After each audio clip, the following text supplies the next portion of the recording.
porque la fuerza es la unión. La fuerza es la unión, la fuerza es la unión, te digo. Venga toda Venezuela a organizarse. La fuerza es la unión, la fuerza es la unión. Y a poner tu granito de arena, dale por Venezuela. Actívate, en la unión está la fuerza. Por eso te digo que la fuerza es la unión.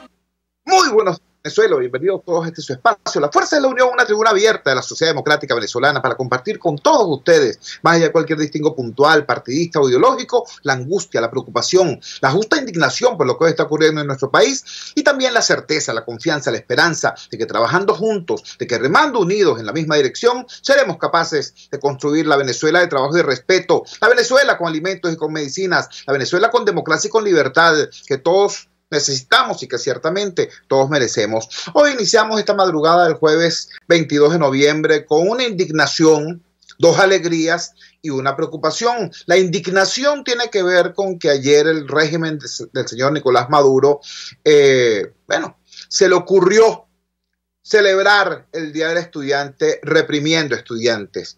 Se le ocurrió celebrar el Día del Estudiante gaseando estudiantes y violando la integridad, la autonomía del campus universitario. Esa fue la manera como al señor Nicolás Maduro se le ocurrió celebrar el Día del Estudiante. Y por supuesto, con una marchita patética, ¿no? De la gente que no tiene otro remedio que acudir a sus convocatorias porque si no lo botan del trabajo o lo botan de la universidad misma.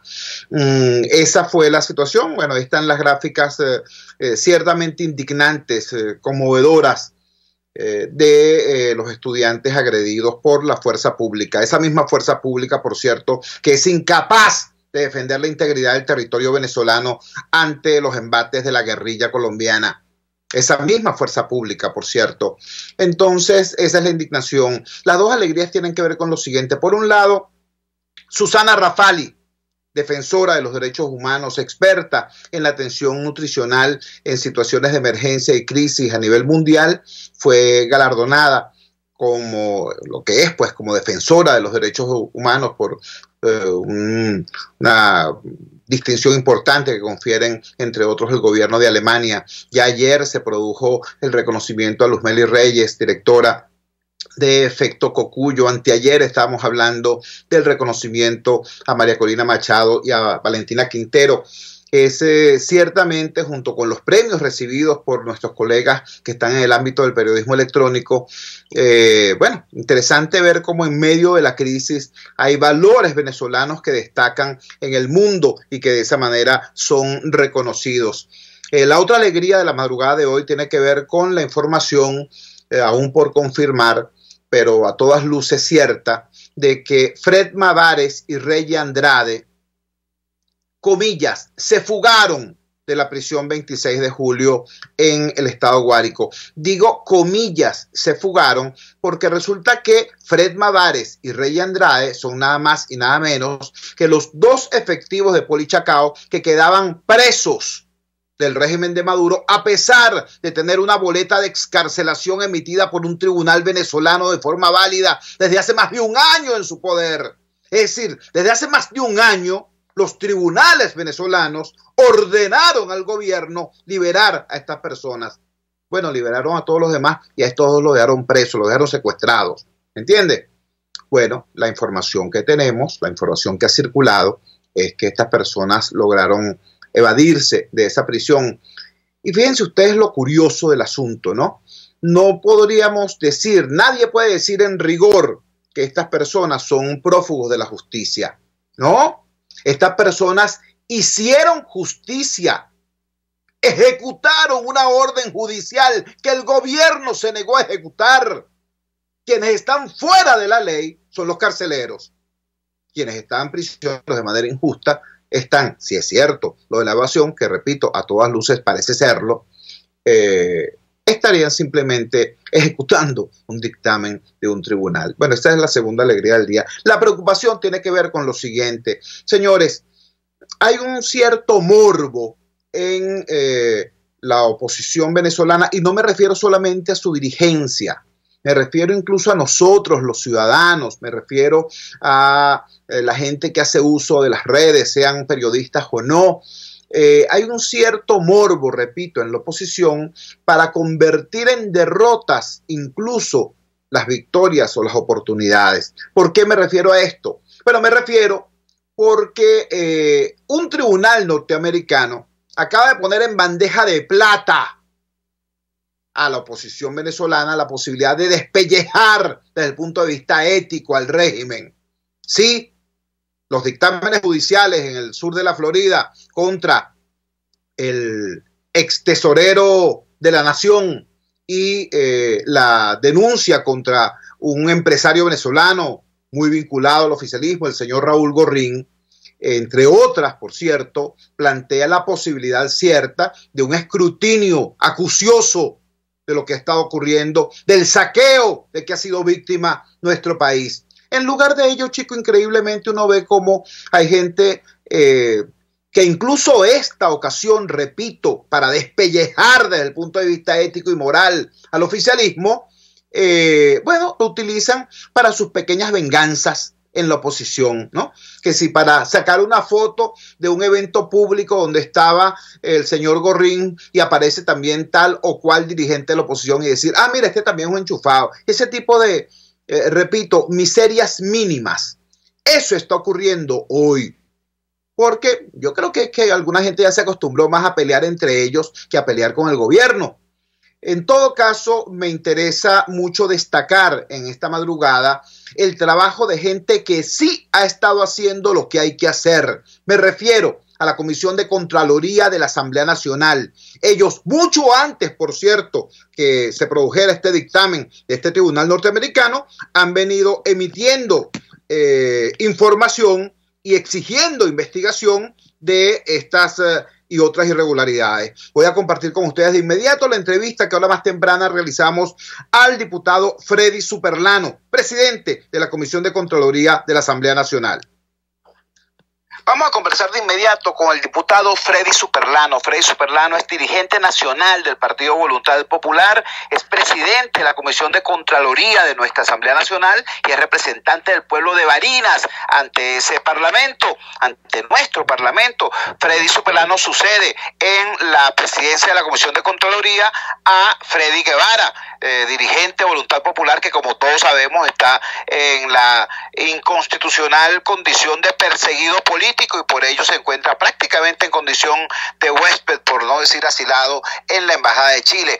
Hago esta referencia para que se entienda que el trabajo en la Comisión de Contraloría de la Asamblea Nacional ha sido continuado y persistente en la investigación de numerosos casos de corrupción. Uno de ellos es lo que podríamos llamar ahora el caso Andrade-Gorrín.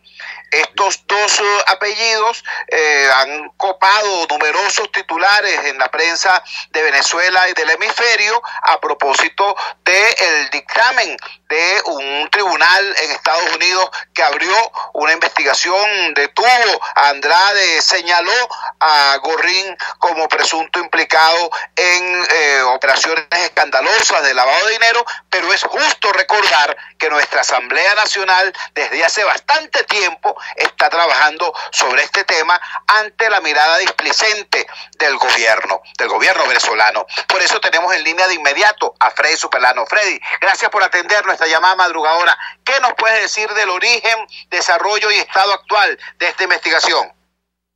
Buenos días, Chugo, a toda la gente que sintoniza muy temprano en la mañana. Efectivamente, nosotros iniciamos esta investigación a finales del mes de julio. Ya nosotros veníamos siguiendo el rastro a la misma. Citamos en el mes de septiembre, hicimos una situación formal, ya después de haber citado precisamente a los involucrados funcionarios públicos, el caso de Malpicafones, ¿no? Entre otros, al propio Raúl Gorrín y a otros directores de Globovisión que trabajan con él en la actualidad, que en el pasado estaban vinculados con el registro de algunas empresas, ¿no?, que hicieron todas estas transacciones, que al parecer habían registrado a personas que ya habían muerto, difuntos, en un registro mercantil en el estado Anzoátegui, y que estaba un banco privado también en estas transacciones bancarias, aquí también pues, nosotros citamos en su momento. Es decir, nosotros ya desde hace el mes de julio, el mes de agosto, ya estábamos entre la pista de estas investigaciones, lo habíamos dicho en una rueda de prensa, pero que no había tenido pues el volumen necesario en ese momento, pero que iniciamos las investigaciones y seguimos la segunda situación que le hicimos al propio Raúl Gorrín y a otras personas que nos acompañan allá en la directiva, la segunda que le hicimos, y bueno, y solicitamos también en su momento al fiscal que lleva este caso, ¿no?, de que pudiera colaborar con nosotros en la investigación, pero entendiendo la separación de poderes existente en Estados Unidos, lo difícil, lo complicado que esto es, pues por supuesto que no recibimos en un primer momento ningún tipo de información. Más sin embargo, adelanto que a través de la Asamblea Nacional estaremos haciendo las diligencias correspondientes, ¿no?, a través de la propia presidencia, para ponernos a la orden en toda esta investigación que se está llevando en los Estados Unidos, porque hay un daño patrimonial que supera, de acuerdo a las propias declaraciones de Andrade, los 1.800 millones de dólares. Sí, efectivamente, en el caso de Alejandro Andrade, ex tesorero de la Nación, entre otros altos cargos que ocupó bajo la protección de Hugo Chávez, ya no se trata de presunciones, él se declaró culpable de toda esta situación. Acabas de mencionar el nombre de Malpica Flores, sobrino de la pareja presidencial.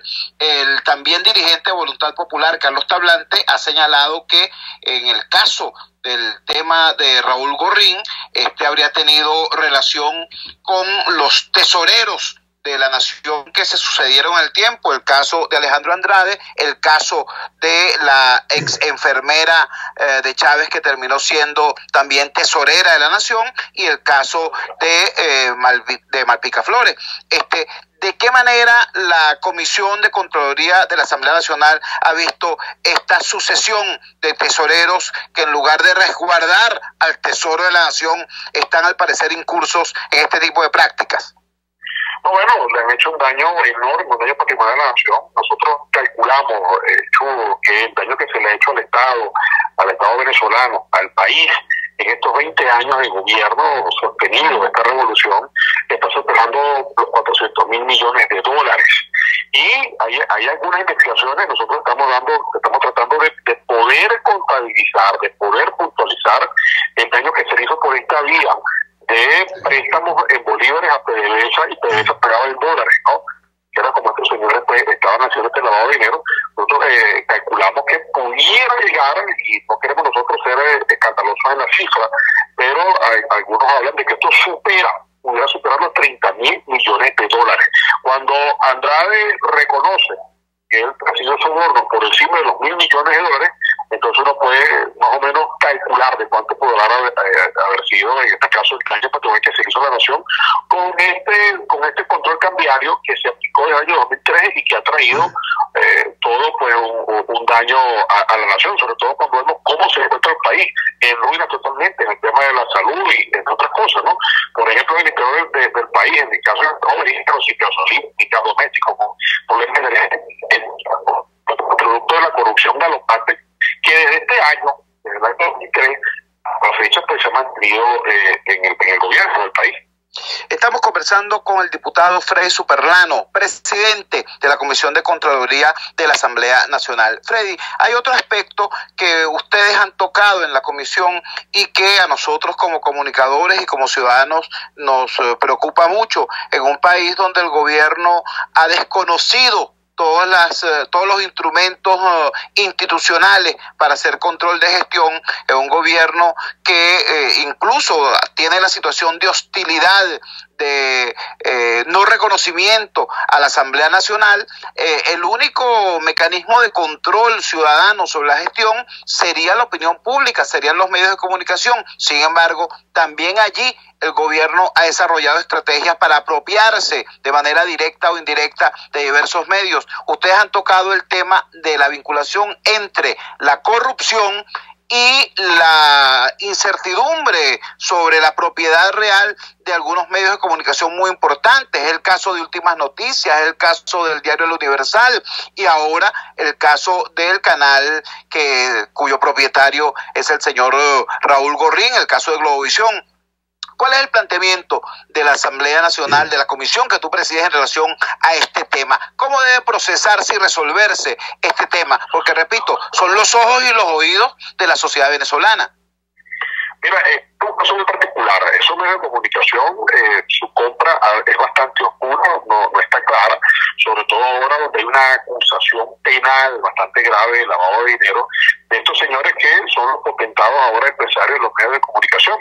A eso también el tema de la censura, ¿no? En relación al ataque de la corrupción, tiene que agregarle también cómo se utiliza la Administración de Justicia para perseguir y para coaccionar a los periodistas. Y tenemos que hablar del caso de Fernando Info, de Roberto Denis, que han estado estando siempre por encima con el caso, por ejemplo, de CAE, ¿no?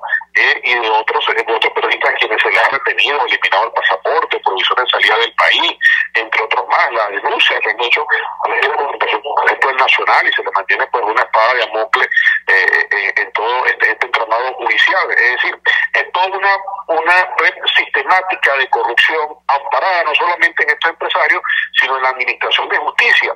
Y lo más importante de todo es que todo está relacionado al final del día con la familia que gobierna el país, con la familia que vive en Miraflores. Estamos hablando de los Maduro Flores, que al final del día terminan de estar envueltos en toda esta red de corrupción, porque las acusaciones que se hacen también en la Fiscalía norteamericana con el señor Gorrí, pues involucra a familiares de la señora Silvia Flores, lo cual pues lo mantiene vinculado estrechamente a esta familia, también con el tema de CAE, el caso de Alex Saab, entre otros, también con Flores. Es decir, todo está muy cercano a la cúpula gobernante del país. Es decir, por lo menos que han salido a la luz pública en las últimas semanas, que no pueden estos señores pues solapar por ninguna manera. Y yo te puedo por lo menos decir, ahora que estamos conversando, es que el primer medio o el primer periodista con peso nacional, ¿no? que está hablando conmigo sobre este caso. Al parecer pues existía mucho miedo, temor de hablar de que este señor, de que este empresario, dueño, propietario de un canal de televisión, estaba vinculado a otro hecho de corrupción, aunque era de conocimiento público y no todo por lo que se hace en los Estados Unidos, pues todavía acá en el país no será algo muy necesario. Y esto tiene que ver con muchas razones. Uno, porque también controla los medios de comunicación, y otro, por el temor, el miedo que hay. Este mismo señor también está vinculado estrechamente con el presidente del Tribunal Supremo de Justicia. Sí, así es. Nosotros acá hemos tenido en este programa un seguimiento preciso, por ejemplo, de esto que acabas de referir. Acá nuestros oyentes han escuchado en diversas ocasiones a Roberto Denis hablándonos de la saga investigativa sobre el tema de los CLAP y todos los poderes que han tenido que desafiar, y por eso están precisamente en situación de destierro.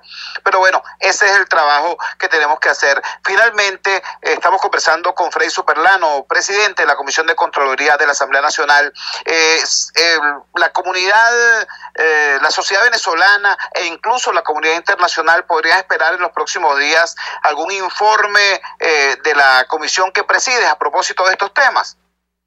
Sí, nosotros estaremos presentando un informe este martes en plenaria en relación a esta investigación que hemos ido realizando, con todas las limitaciones que tenemos nosotros en el país, que hemos tenido que apoyarnos en información de autoridades de administración de justicia de otros países para poder llevar a cabo algunas, ¿no? Pero en esta hay algo ya bastante adelantado que nosotros quisiéramos presentar ante la plenaria, sobre todo para dictar lo que son las sanciones políticas, que es lo que hace la Asamblea Nacional, pero por supuesto también establecer un vínculo, un contacto con las autoridades estadounidenses para este y otros casos más. Nosotros queremos también, y tenemos que reconocerlo, no hemos logrado inventariar la cantidad de juicios que se están haciendo en el exterior por hechos de corrupción vinculados con Venezuela.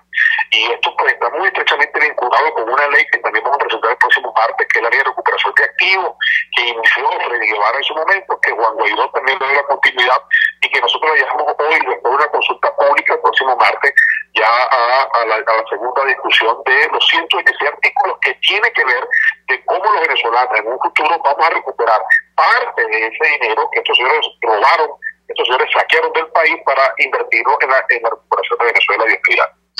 Freddy, te agradecemos profundamente que nos hayas regalado estos minutos en esta madrugada del jueves 22 de noviembre. Era Freddy Superlano, presidente de la Comisión de Contraloría de la Asamblea Nacional, anunciando que el próximo martes en plenaria presentarán un informe especial sobre toda esta situación de corrupción que implica a importantes poderes públicos y poderes fácticos en la sociedad venezolana, y también presentando el próximo martes la segunda discusión de la ley que permitirá en el futuro rescatar los capitales que han sido arrebatados por la corrupción al pueblo venezolano. Gracias, Freddy. Buenos días.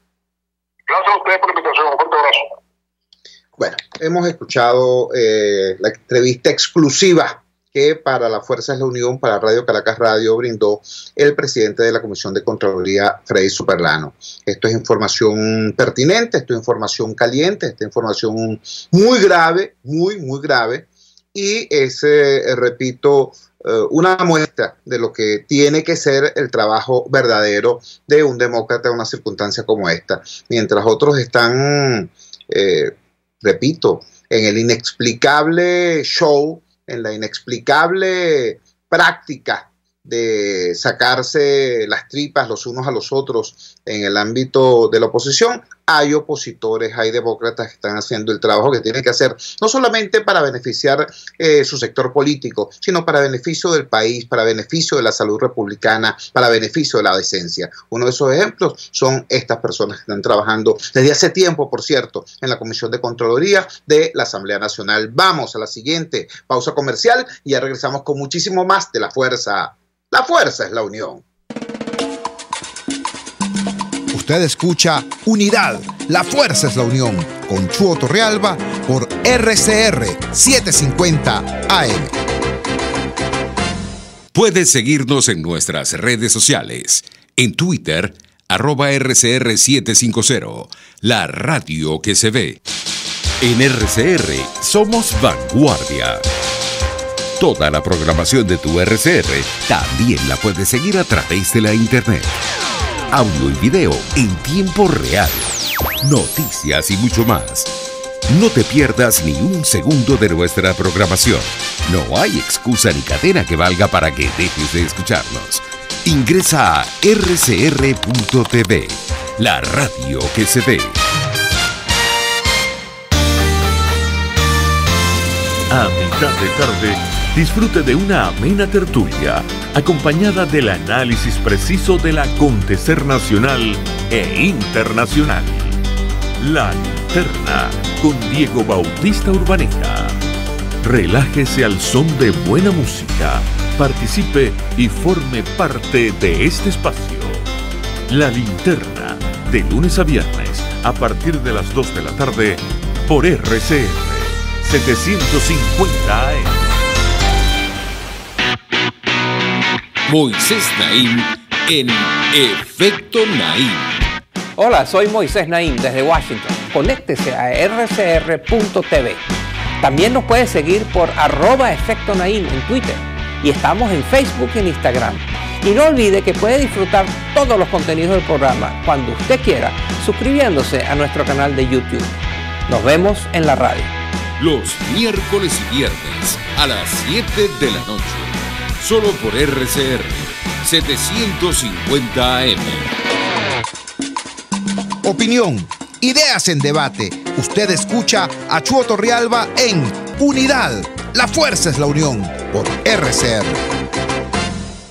Regresamos a La Fuerza es la Unión. Ayer vimos entonces a los estudiantes en lucha. Acabamos de escuchar a un dirigente político que hace su trabajo, al señor Freddy Superlano, explicándonos de qué manera la Asamblea Nacional tenía tiempo en la pesquisa que involucra a Raúl Gorrín, a Alejandro Andrade, entre otros. Bueno, al mismo señor Malpica Flores, el sobrino de la pareja presidencial, que fue también tesorero de la Nación y fue vicepresidente de Finanzas de PDVSA al mismo tiempo.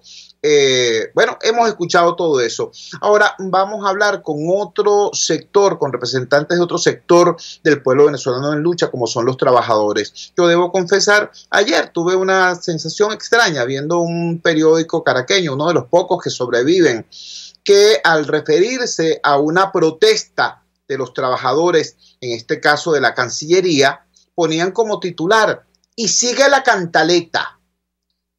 Resulta y acontece, como dicen los muchachos, resulta y acontece que cuando uno da cobertura a una protesta, por ejemplo, en el Banco Central de Venezuela, a una protesta, por ejemplo, en la Vicepresidencia de la República, a una protesta laboral, por ejemplo, en la Cancillería, uno no puede decir, sigue la cantaleta. No, caballero, es algo absolutamente noticioso que en esos espacios, en esos centros de poder, incluso en esos centros de poder, sería mejor decir, se esté produciendo una protesta laboral. ¿Por qué? Bueno, porque antes allí no se protestaba, bien sea porque, eran protegidos con mayores salarios o con mejores prebendas, o bien fuera porque la represión era tan fuerte, la persecución política era tan fuerte que anulaban cualquier posibilidad de protesta. Sin embargo, ha habido gente que con muy buen tino ha desarrollado una concepción de la lucha social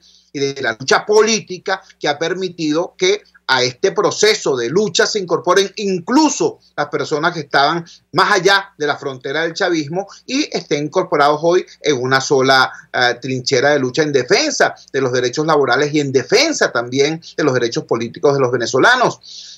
Una de esas personas es Marlene Sifontes. Ustedes conocen a Marlene Sifontes como directiva del sindicato de Imparques, la conocen también como activista ecologista. Es importante que sepan que Marlene Sifontes es una de las principales fuentes de activación de la Intersectorial de Trabajadores de Venezuela. Este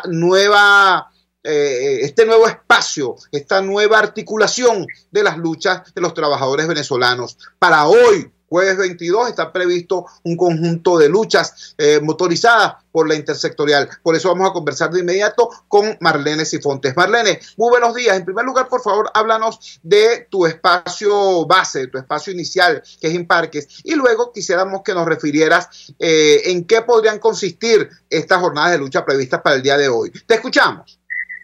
Bueno, muy buenos días, Chugo. De verdad, los trabajadores, no es ninguna cantaleta. O sea, lo que hay en la calle y lo que está pasando en el Instituto Nacional de Parques es el reflejo de la situación del país, donde los trabajadores no tenemos un salario suficiente que nos permita vivir con dignidad. Esa es la realidad y esa no es ninguna cantaleta. Es el sentir del pueblo de base que está sufriendo los embates de esta política económica del gobierno de Nicolás Maduro, que nos ha llevado prácticamente a la pobreza, y a los trabajadores nos ha arrebatado todas las conquistas laborales, sociales que se han construido en más de 50 años.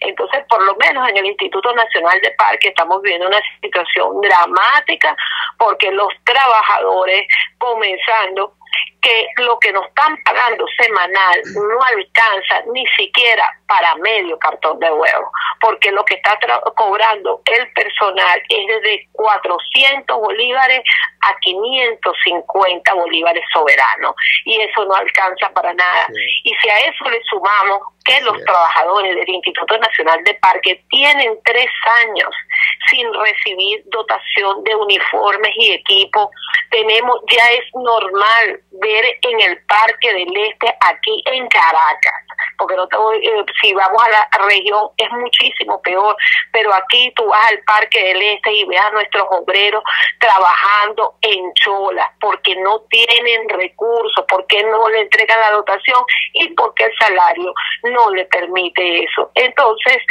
tenemos que los trabajadores cobramos los aguinaldos que anteriormente lo utilizábamos para compra de estrenos, pintar la casa, para las hallacas, que la gente lo que está es medio comprando comida, y el instituto, como están haciendo en muchos organismos públicos, le están dando a los trabajadores regalado, que sí, la caja clara, que unas latas de sardinas, pero ¿para cuánto alcanza eso? Y el trabajador de Imparque ya está cansado. Perdóname que te interrumpa un momento, Marlene, repítenos esto, ¿cómo es eso de que a los trabajadores de Imparque, ya vimos el caso de Sidor, donde a los trabajadores, en vez de darle un sueldo digno, los querían resolver con una docena de huevos, y vimos lo que pasó también? Resulta que en Parques le están regalando latas de sardina a los trabajadores en vez de darle lo que les corresponde por contratación colectiva. Sí, le dan 5 latas de sardina, regalan la caja CLAP, ahora han regalado unas bolsas con 6 productos, de los cuales el arroz que entregan tiene gorgojo, porque la fecha es del 2011, wow. O sea, un arroz en mal estado, y nos dicen que bueno, que ese es un gran sacrificio que está haciendo el instituto, porque lo principal del trabajador es la comida, y ellos están tratando de conseguir eso porque sabe que la situación es muy difícil, pero el trabajador lo que no quiere que le regalen nada, el trabajador quiere que le den un salario justo, suficiente, que le permita comprar lo que él y su familia se quiere comer, no lo que otros quieran que tú comas. Entonces los trabajadores ahorita, que es una época en que ya tú te veas en otra cosa, lo que te estás es pensando, ¿cómo vas a hacer para sobrevivir? ¿Cómo vas a hacer para ir a trabajar? Porque ahora volvieron a aumentar el pasaje y el salario ya no da para más.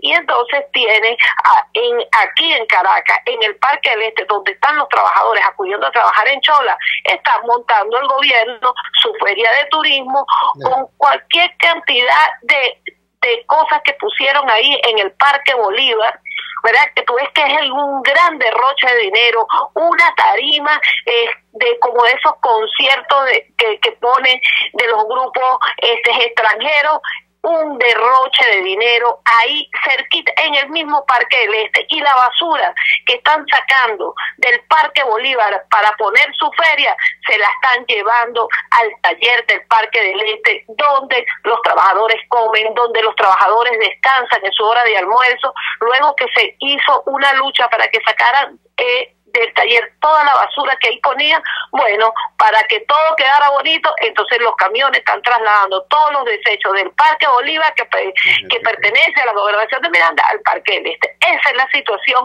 aquí en Caracas, y si aquí en Caracas es así, no te quiero contar lo que están viviendo los compañeros de Nueva Esparta, donde no tienen carro, donde tienen que caminar 5 kilómetros para llegar a su puesto, el puesto de guardaparque, y tienen que, cuando salen de su jornada, caminar toda esa cantidad todos los días, expuestos a la intemperie, a la delincuencia, y así pasa en todo lo largo y ancho del territorio nacional, porque Imparque maneja el 20% del territorio nacional y es una situación dramática. Por eso es que nosotros desde nuestro sindicato hemos unido nuestra voz, nuestro esfuerzo, nuestra lucha a todos los sectores que están ahorita en la calle protestando, porque el gobierno no es como pusieron a Torrealba en la semana pasada en los principales programas, a decir que es mentira, que hay un salario único, a tildar Torrealba de mala manera a nuestro compañero Pablo Zambrano, que es uno de también los responsables de que hoy la intersectorial de trabajadores esté conformada, así como lo es el compañero de la CanTV, Eduardo Sánchez, la profesora Keta Stefani, los compañeros de la Cancillería, los jubilados, porque aquí todos tenemos la misma situación.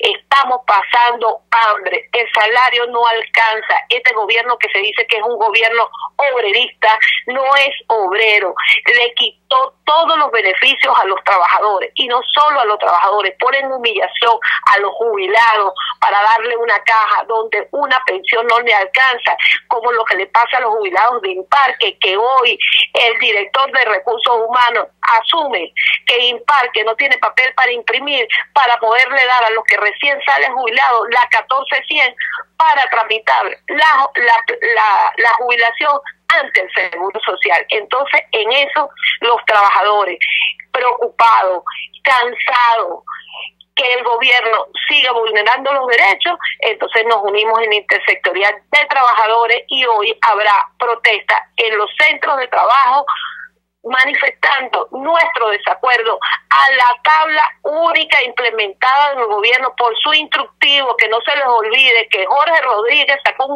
lo mostró en cámara, el instructivo de aplicación para la administración pública. Así que aquí se cae el discurso de Torrealba, que dice que los que andan protestando son unos que se pueden llamar dirigentes. El que no se puede llamar dirigente de los trabajadores es él, que cuando los trabajadores están protestando en el Ministerio Ministerio del Trabajo, él se va a protestar para Cámara.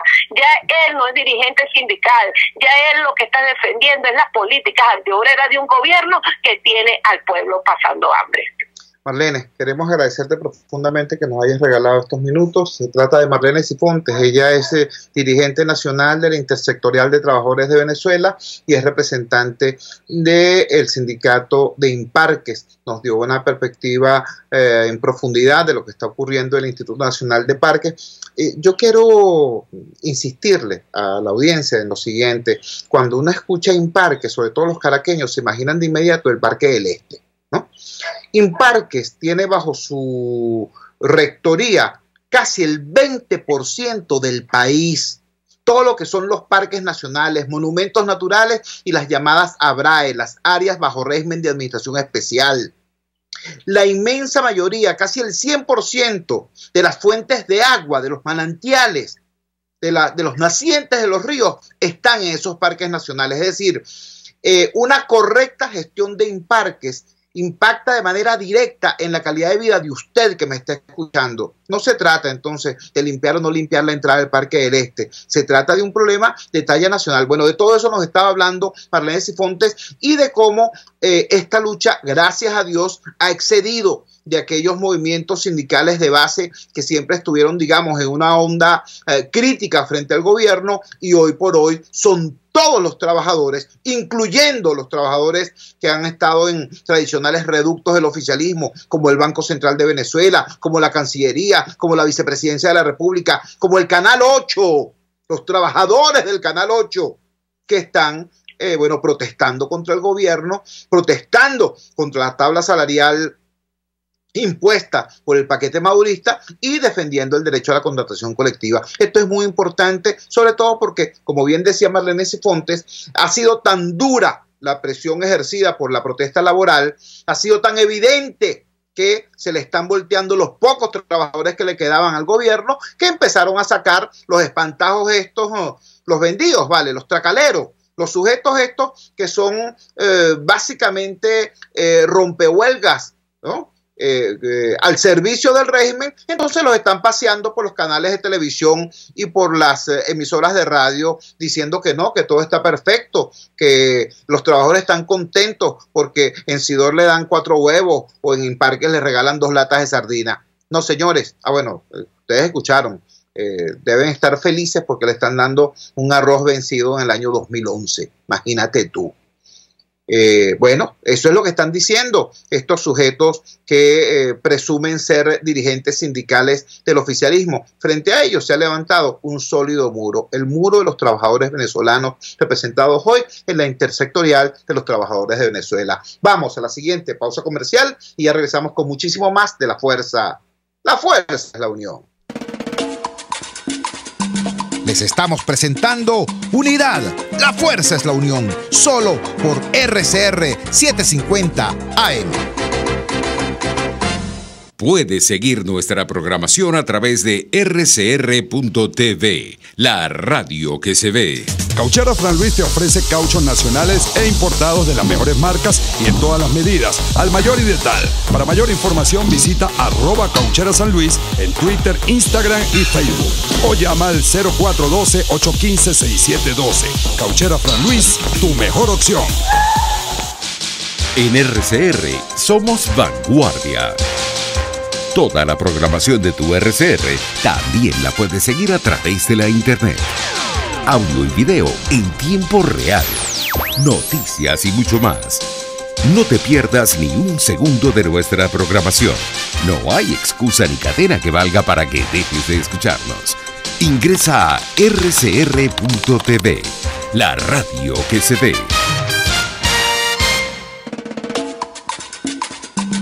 Les estamos presentando Unidad, la fuerza es la unión, solo por RCR 750 AM. Regresamos a La Fuerza es la Unión. Ahora vamos a referirnos a lo que está ocurriendo en un rincón lejano de nuestra geografía nacional. Hace pocos días, concretamente el 4 de noviembre, se produjo un hecho extremadamente preocupante, lamentable, doloroso. Se produjo una emboscada del Ejército de Liberación Nacional, esos individuos que son llamados los helenos en diversas partes del país, y que allá en Amazonas, bueno, establecieron una base de operaciones que venía siendo tolerada por el gobierno, venía siendo tolerada por las autoridades militares de acuerdo a múltiples denuncias originadas en el sitio, y que de repente, a partir de los conflictos internos, se podrá decir, en el gobierno, en el oficialismo, bueno, de repente se produjo una situación insólita, pues detuvieron a un sujeto de apellido Bernal, alto jefe, alto comandante del ELN, y después de esa detención fueron a un lugar en las cercanías de Puerto Ayacucho a detener a otros integrantes de este grupo irregular colombiano. Los irregulares colombianos emboscaron a los soldados venezolanos, asesinaron a 3 sargentos de la Guardia Nacional e hirieron gravemente a otros 10 efectivos de nuestra Fuerza Armada. Eso ocurrió, repito, el pasado 4 de noviembre. ¿Qué está ocurriendo hoy? Bueno, resulta que la guerrilla anda por donde le da la gana, de acuerdo a la organización Inside Crimen, que es una ONG internacional que monitorea estos problemas de los grupos que están fuera de la ley. De acuerdo a esa organización, en nuestro país, el ELN está presente en 12 estados. Repito, 12 estados. La mitad de los estados de la República tienen presencia del ELN. En Amazonas hay una situación peculiar. En Amazonas hay una circunstancia en la que los indígenas venezolanos ahora no pueden ir a sus conucos, mientras que la guerrilla anda por donde le da la gana. Vamos a escuchar de inmediato el reporte que la agencia de noticias Huaca de allá de Amazonas nos da de una asamblea de ciudadanos que ocurrió en el sector El Picatonal. El sector Picatonal es esta área en las cercanías de Puerto Ayacucho donde se produjo esta emboscada contra los guardias nacionales. Escuchemos lo que en esa asamblea dijo el capitán de la etnia indígena cuando se dirigía a los asistentes. Escuchemos. Aquí lo que nosotros queremos que quede nuestra zona donde tenemos los conucos, que por favor, que el gobierno de las Fuerzas Armadas, llámese la Guardia Nacional, que nos dejen libremente nuestra zona de los conucos. ¿Por qué? Hay una cosa, ¿por qué vino la Guardia Nacional? No quiso tampoco por meterse allá a mirar qué es lo que tenemos sembrado, cuántas casitas, ranchos que hay allá. No, señor. Ellos entraron a ver qué es lo que habían allá. Ustedes lo saben. Como acabó de decir el amigo Luis, una tarde llegaron una gente que se llama ELN. En esa parte, lo que yo estoy hablando no debe decir, el capitán dijo que a nivel nacional, que el presidente Chávez hizo el convenio directamente con ellos. Y todos lo sabemos. No podemos echarle culpa a una autoridad de una comunidad, porque esto es a nivel nacional. Todos lo sabemos. ¿Por qué? El capitán que estaba, Jeremías Rodríguez, Miguel Punta, estaba la declaración de la comunidad, la cual el capitán que estaba le dijo que no, que él no iba a aceptar que tuvieran a ese sector, porque ese sector es un sitio de conuco. Pero como yo lo acabo de decir acá, es una orden a nivel nacional para que ellos tuvieran en todas las partes de Venezuela. Como dicen, todo el que tenga ojo vio que ellos andaban con carros de la Guardia Nacional, se comunicaron, ellos tranquilos. La Guardia Nacional en ese momento no se metieron con nosotros, ni aquellos tampoco, la gente de ELN, con ellos no tenemos problema. Pero ahora, del 4 de noviembre hasta esta fecha, sí hay un problema. ¿Por qué es problema ahora? Que no podemos ir a los conucos.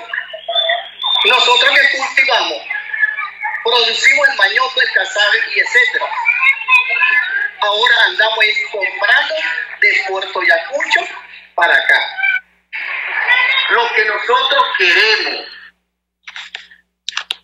Bueno, escucharon ustedes estas expresiones de cuando él habla de capitán, se está refiriendo a los capitanes indígenas, a los capitanes de la etnia indígena, tanto su caso como el de los dos anteriores que le antecedieron en el cargo, en esa condición, y que estaban presentes en esa zona. Escucharon ustedes cómo este capitán de la etnia indígena, en esta asamblea de ciudadanos que se produjo en el sector Picatonal, en las afueras de Puerto Ayacucho, en primer lugar dice, y es importante subrayar que quien lo dice es un dirigente de la etnia indígena, en primer lugar dice que no entiende la sorpresa por la presencia de los helenos en la zona del ELN, este grupo guerrillero colombiano, cuando él dice que esa presencia se las impuso el gobierno. Él afirmó que la presencia del ELN allí forma parte de una realidad nacional y dice que ese fue un acuerdo entre el ELN y el gobierno de Chávez. Repito, no lo digo yo, lo acaba de decir en esta grabación que escuchamos y que fue difundida por la agencia de noticias Huaca desde Amazonas, este capitán indígena. Luego dice este capitán indígena que bueno, que los helenos andaban para arriba y para abajo felices de la vida, incluso en vehículos de la Guardia Nacional, y que se comunicaban con absoluta frecuencia y facilidad unos y otros. Y que ahora, después del conflicto que hubo el 4 de noviembre, ahora entonces la represión se vuelca no contra la guerrilla, sino contra los indígenas. Él está diciendo que producto de esta nueva situación, ahora la Fuerza Armada venezolana no les permite el paso a ellos hacia las áreas donde tienen sus conucos, sus sembradíos, y que en consecuencia ya no pueden producir sus alimentos, no pueden producir el casabe, no pueden producir el mañoco, y están entonces constreñidos a comprar alimentos en Puerto Ayacucho. Como todos sabemos, bueno, Puerto Ayacucho y toda esta parte sur del país es uno de los lugares más caros del mundo, porque para que llegue cualquier alimento allá, tiene que pasar como por 300 alcabalas, y en cada alcabala tienes un tipo de vestido verde diciendo, dame para lo fresco, ¿no? Con todo lo que eso significa, pues, vacuna aquí, alcabala aquí, y cuando llega al final, entonces tienes el alimento más caro de todo el país. Esto es importante tenerlo claro, esto que está ocurriendo en Amazonas, y lo ponemos como ejemplo porque así como dice el capitán indígena, bueno, ¿cómo es eso de que se van a sorprender por la presencia de los helenos acá? Si eso era público y notorio, si siempre estuvieron acá, si hasta circulaban en vehículos oficiales. Bueno, eso que están diciendo los indígenas en Amazonas, perfectamente podemos decirlo nosotros acá en Caracas. O sea, ¿cómo es que se van a sorprender ahora de que el presidente del canal tal, o el ex tesorero cual, o el ex alto funcionario aquel, resulta que ahora son unos sujetos que están o condenados, o perseguidos, o ya admitieron públicamente, como en el caso de Alejandro Andrade, su culpabilidad, su responsabilidad en una operación de desfalco, de saqueo a nuestro país? ¿Cómo se van a extrañar ahora? La desgracia es que nosotros tengamos que enterarnos de lo que ocurre, por ejemplo, en Amazonas, cuando los medios de comunicación colombianos lo refieren. La desgracia es que nosotros, los venezolanos, tengamos que enterarnos de que por fin un corrupto es perseguido, castigado o puesto preso, Bueno, cuando lo hace un tribunal de la Florida y no cuando una investigación como la realizada por la Asamblea Nacional, con toda la seriedad del caso, es sencillamente desatendida por todos los órganos de justicia internos en el país. Esto lo que nos revela, señoras, señores, es que no se trata de una audacia del corrupto tal, ni se trata de una situación lejana, de una irregularidad, de una anomalía lejana allá en el Amazonas. No vale. Existe un régimen y ese régimen está podrido. Ese régimen es incapaz no solamente de satisfacer a los ciudadanos en la prestación del más elemental servicio público, no, es incapaz incluso de salvaguardar la integridad y la soberanía venezolana en nuestro territorio, como se demuestra en esta relación extraña con el ELN. Y por último, caramba, yo quiero destacar ante la atención de ustedes, ladrones siempre ha habido, ¿vale? Y en cualquier parte y en cualquier momento histórico. Ahora, cuando tú descubres, ¿no?, que un tesorero, otro tesorero de la nación están involucrados presuntamente, precisamente en desfalcar la nación, entonces tú dices, ya va, aquí tenemos una situación nueva. Aquí no se trata de que hay ladrones, aquí se trata de que los ladrones han sido designados tesoreros, es decir, pusieron zamuros a cuidar carne, y eso fue un acto consciente porque ha sido consistente en el tiempo. Es decir, aquí la corrupción no es incidental, no es una falla del sistema, aquí la corrupción es el sistema. Por lo tanto, no basta con perseguir a fulano, echarle dedo a Perencejo o poner preso a Sutanejo, no. Aquí hay que cambiar el sistema si queremos que deje de seguir ocurriendo esto, de que los venezolanos estén literalmente comiendo de la basura, mientras hay unos tipos que tienen, pero el listado de los bienes muebles e inmuebles que han sido confiscados al señor Gorrín y al señor Alejandro Andrade, solamente leer ese listado da náuseas, da vértigo, da asco, mientras, repito, aquí en Venezuela, los venezolanos, los niños están muriendo por falta de alimento y los ancianos están muriendo por falta de medicina. Sí, en este mismo país. De eso se trata, no de, repito, pedir cambios cosméticos aquí o allá. Aquí hay que cambiar este sistema y no reconstruir a Venezuela, no. Aquí hay que construir un proyecto nacional nuevo que sea garantía para la vida, para la convivencia, para el respeto, para el progreso, una Venezuela para vivir y no solamente para sobrevivir. Trabajamos para ustedes. En la dirección general de la emisora, Jaime Nestares. Ante los controles estuvo César Arteaga. Habló para ustedes su amigo, comunicador popular, activista social, ciudadano en lucha por la democracia y por la libertad, Jesús Chuo Torrealba. Ahora más que nunca, fuerza, Venezuela, porque la fuerza es la unión.